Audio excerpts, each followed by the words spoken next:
I wonder if people watch this thinking it's hands-on sex. Oh! Because I never thought of that. That'd be a different... It's meant to be hands-on sex. It's right. like, hands-on anything. Hands-on... Right, okay. It's a pun, you see. It's a I double entendre, I understand puns. You understand puns. Sure. That's what she said. Oh yeah, hands-on sexual.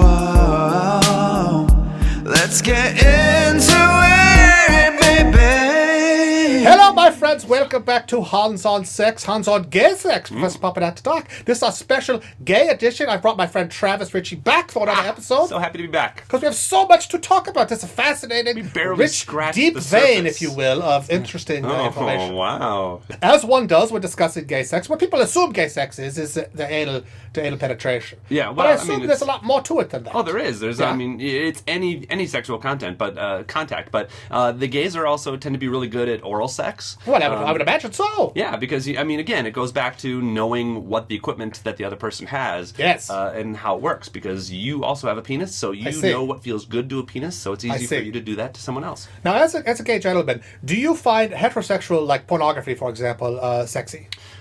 Sure. I used to watch it, but to be honest, I was usually focused on the guys. I see. For me, heterosexual pornography, I don't even like it when there's any guys in there at all. Oh, really? I just find that kind of repellent to me. Not that men are repellent, but it's just not what I'm into when I'm thinking sexy. That's interesting. I don't want to see someone else's balls. Well, because usually pornography isn't that where, I mean, the whole point of it is to kind of insert yourself into the scene. So it's true. If there's too many guys, then what's your role as the viewer?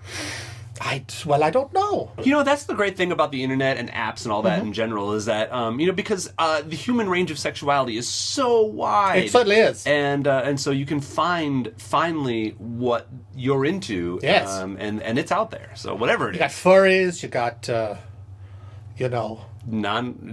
completely hairless. You got the, that's your thing. Okay, here's what. Okay, you can help me out here. Yeah, There's a taxonomy of gay men. Sure. Okay, I know a few terms. Uh-huh. You tell me if these are real terms. terms. I'm so bad at this. And maybe you can help me define them and tell Okay. me.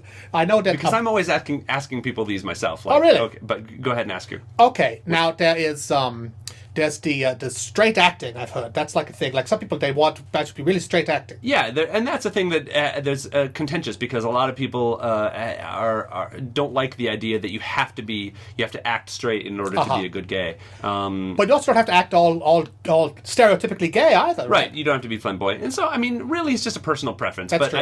I think people, some gay men object to the use of the term straight acting, rather than maybe masculine. I see. Or feminine stuff that's more scientific. I personally don't care. I feel like there's a little too much. People are too upset about too many things. That's true. People get all angry about all sorts of things that have nothing to do with them. Right, exactly. They get insulted by things unnecessarily. Exactly. Yes. If we all just took a breath and said, whatever. And you can't other people's ignorance. You can't let it affect you that much. I don't think. Right. No, I agree. I mean, you can try to make them not ignorant by educating. Well, that's them. why we're here. We are This teaching. stuff. We are trying to share the love. Yeah. So straight you acting. and I are great. Here's the one. thing. We are great. We are great pals. You and I. Yeah, we've known each other for years. Let me ask you another question. Since you are attracted to men, if you look at yourself, do you get turned on? Yeah, well, that's the goal, isn't it? I mean, that's actually my thing, and I don't know if that's a thing with other guys. A lot of guys are interested in the guys that are just not like them. And certainly, if you saw me and my boyfriend together, we're not the same type at all. Well, I don't know. You go well together. Yeah, I mean, we fit well together, but like I'm more jockish and he's more twinkish. I would not have thought of you as jockish. Really? I think of you as more nerdish. Oh, that's because I'm a huge nerd. That's true. You just know me because of... But you're quite fit, though. You're very physically fit. Yeah, I work out and I do sports and I go to the gym and all that. And but yeah, the goal is for me, to look at myself in the mirror and go, oh yeah, I'd do me. Oh, I would do me. That's very interesting because you can look at yourself. You are the attracting sex. That is why gay men are so fit. And also, like, their perfect bodies. But there is a lot of pressure. There's a lot of social pressure to be fit in the gay world. Oh, I bet there is. Mm-hmm. They say that women only dress for each other. They wear the high heels. They really put the makeup on and really kind of spend a lot of time on their appearance more for each other than for the men. Is that true? Well, I think I guess men that are too makes sense, easy to men please. don't really care. Men would care a little, right? but it's mostly just it depends. It's Yeah. it kind of men are more attracted. They're easier to please. That's a good question. But, there are other types of men that don't have that pressure, like, bears. Let's talk about that. Okay, because, we started that. We started with the taxonomy. We started with, you got your bears, which are like large, hairy men. Yeah. Yes. And then you've got your twinks, which are little kind of boyish men, yeah? The skinny guys, yeah. Kind of hairless, young. And those are the only ones I can think of right now. You know, but there's there's all sorts of, even in the category of bears, there's like cubs, which are like the younger bears. Okay. There's, I've heard of some that I just don't even know what they are. There's otters. Otters? Which are, Whoa. Otters are like skinny bears. Are they like skinny, hairy guys? Yeah. Like, wow. Right? Okay. Because it makes sense. Sure, that when you makes think about sense. it. Otters, why not? Of course, you've got the jocks and you've got leather Gym daddies. rats. Gym rats. Yeah. The leather daddies, which are, the leather daddies. Yeah, like Freddie Mercury kind of type with a mustache. Yeah, exactly. Mm-hmm. Yeah, that kind of 70s, like, really likes to wear leather. The leather. And chaps. And the biker. Yeah. That's the thing, they take the super machismo of like a biker and the leather. But they are, and the big mustache, but they are gay gentlemen. Mm-hmm. So is it like, do the leather daddies get together and the bears get together? Or is it like leather daddy and bear, twink and leather daddy? Is it all kind of mix and match, like dominoes? You know, it is. I feel like it tends to be more of a mix and match. Like like bears usually, it's usually a twink who likes bears or a bear who likes twinks or something like that. I'm not really. But again, you can be like there's also a trend right now where I see pictures online where it's like boyfriends who look like their boyfriends.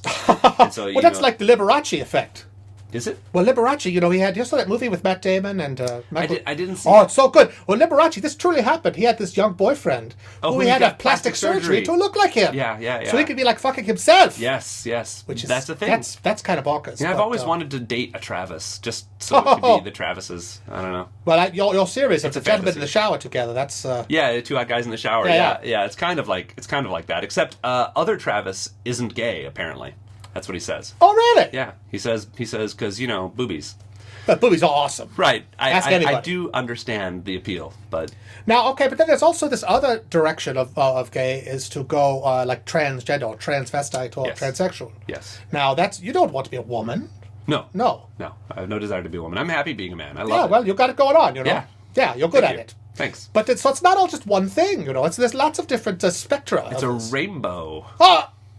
They should use that rainbow right as the symbol. Yeah, because they do. That's right, they do. Yeah, they're a couple steps ahead of you. Because there's all types and all There was a comic strip when I was a kid called the Rainbow Coalition or something. Oh. And it was like all these little kids, and there was a black one and a white one and a fat one and one in a wheelchair, and they would like get into little adventures. And the whole point of it was they were all diverse. And they became Captain Planet and the Planeteers. Wow. Well, you wrapped it all up right there. There you go. So they're all gay, though, right? The Planeteers and Captain Planet. I imagine so. I've had my fantasies about each and every one of them. I always heard Aquaman was the gay super freak. That's what everybody says. Although Superboy and like Robin are my types. Okay. Yeah, Robin. Yeah. Oh There's man, been a lot of Robin. Robins. But not the teenage. Like, not the young. Like the age appropriate Robin. Age appropriate like Robin. 18. No. 18. I mean 18 plus. Oh no, that's too young for me. Oh, now. you're becoming a dirty old man, Travis. Yeah, I am. I have that fear. Well, I got to tell you, from one dirty old man to another, you're doing fine. Don't even worry about it. Good. Glad to hear it. Well, thank you for visiting here on Hans on Gay Sex. It's so good to be back. It's wonderful to be back. If you'd like to see more with me and Travis, and if you have any more questions about homosexuality, I mean, Travis, he's as close as an expert as I'm probably going to get here. So yeah, not sexual. Yeah, it's great to come back as often as I like. Really. But there's one thing too that I've always thought is that we need to destigmatize sexuality in our culture. Like it sucks that on movies you can kill a dozen people and be rated PG-13, but the second you show a penis, it's rated R. That's so true. Right. That's so true. You can murder hundreds of people. So please ask your questions. If you have questions, let us know. Let us know. We'll do our best to answer. Thank you for watching Hans on Sex. Be sure to like and subscribe and all that jazz. Be sure to find Travis on the Travis Ritchie channel. Just Travis Ritchie. Travis Ritchie. There's a link right there. And if you want to buy some sex toys, maybe, from my sponsor, AdamandEve.com, just go to AdamandEve.com, enter the keyword Hans at checkout. You're going to get... Super good deal. Super good deal. Free shipping, I'm telling you. 3 free DVDs, free mystery gift, and something else. 50% off. That was 50% really got off me. almost any item. Yeah. Almost, not everyone, but almost any item. Your butt plug maybe would be. Maybe. Oh yeah. Maybe. Yeah. Get into a little butt play. Try that out. Butt play. There's our title. Butt play. Yeah, baby. All right.